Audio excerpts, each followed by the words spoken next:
Hey guys, actually, have to go to some blues and welcome to the preview video for tomorrow's game against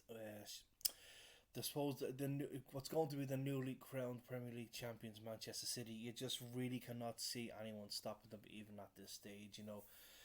You can't see Leicester sticking up there. Liverpool are kind of falling behind a bit. Manchester United are going to fall behind a bit. You really just don't see them dropping too many points between now and the end of the season. And also, in the last while, they've been playing without a full on striker up front. So they're banging in goals for fun all of a sudden.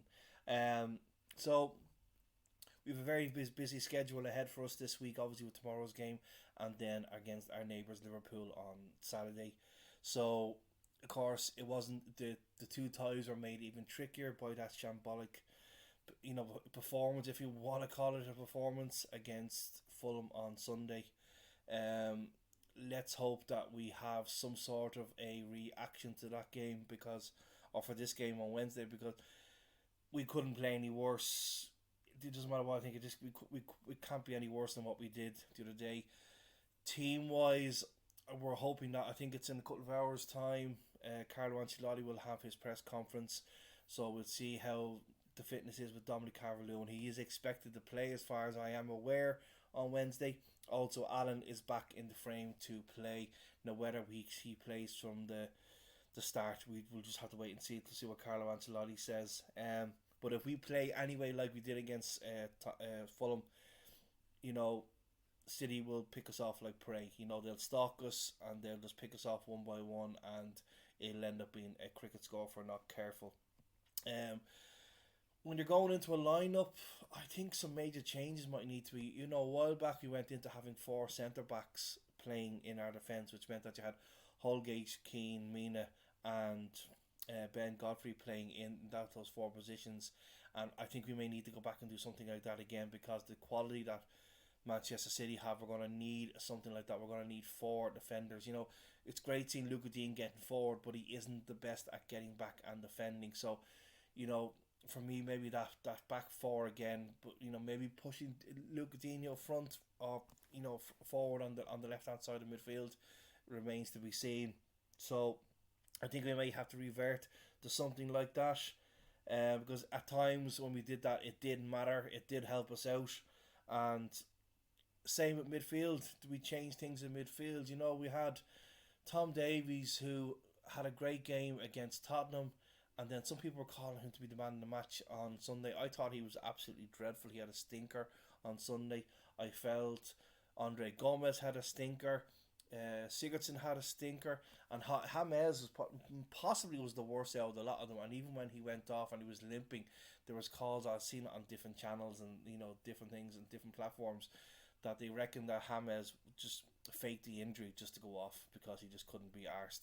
But in saying that, the whole team could not be arsed on Sunday, and that's the part that got really, really angry. So you may have to change things there. So maybe I think going with a 4-4-2, maybe having Olsen in goal, Holgate, Mina, Keane, and you'd be flipping a coin between Dina and Ben Godfrey. Then in midfield, if Allen is fit and ready to go, put Allen in the Curry midfield, but maybe Richarlison on the left of him and a Wallby on the right. And I'd actually go with two up front with Dominic Calvert-Lewin and King, and see how that goes. Whatever we can put onto the bench, we can change if things go wrong. But everyone's going to need to be on the top of their game for this. So, going back to James Rodriguez, the thing I find about him is, if you can imagine, if we get 10 good games, 10 games in a row out of James Rodriguez, he only seems to play well in one of them. So it makes you think, okay, was he bought in as a luxury player? Was he brought in for the brand? Was he bought in to sell replica jerseys? Because we haven't seen the best of him. Yes, we've seen flashes of him, but at times we just, he'll have that moment of brilliance, and then for 3 or 4 games after that, nothing. And then he seems to go off and carry an injury. Now, I said at the start, when we first signed him, that I felt that when we first seen him play, he just didn't look fit, and that could have been true, but not so much now. The Curry would look, as I said, they're saying that he looked tired the other day. But the thing about that is, it's the one thing that bugs me, that if you get these guys who are on 40, 50, 60 plus grand a week, that they can't play 2 games in a week, cut the rubbish. That's why you have to laugh at Liverpool, Manchester United, City, Arsenal, Chelsea, all those teams gone by with all their managers moaning at the fact that they have to play 2 games in a week. Well, if you don't want to play 2 games in a week, don't qualify for the Champions League. Don't qualify for the Europa League. Get yourselves out of the competitions. Don't go for them. If you're in the, as what the top six will call the Mickey Mouse League Cup, until they win it, then it's the biggest thing in the world, because it's only 200,000 of revenue, if you win it. Then don't qualify for it, but don't moan with the players having to play 2 games in a week. If you're going to be playing in Europe, you're playing on a Wednesday or a Thursday, and then you have another game on a Saturday or Sunday. So this mentality of they're too tired, that has to go. Yes, maybe they're doing a bit more rapidly this time around because of the COVID.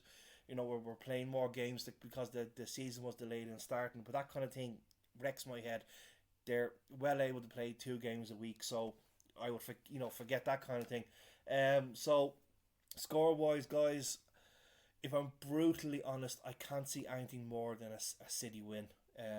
Even if we play a bit better than we did against Fulham and put some oomph or bit of effort into the game, I can still see City coming out comfortable around 3-0. But as Evertonians, we have to put our hands on our heart and hope that we can do something better. So maybe if we can keep our defence, keep our shape, and maybe just get lucky on a break, possibly a penalty, something along those lines, you might get a sneaky 1-0 win. Anyway, guys, thanks for watching. Don't forget to have a version of this on Spotify or wherever you get your podcasts. You can listen to that as well as an extended version of it. Until then, we'll be back tomorrow with a match reaction, and hopefully we'll be in a better shape tomorrow evening. Until then, guys, take care and stay blue.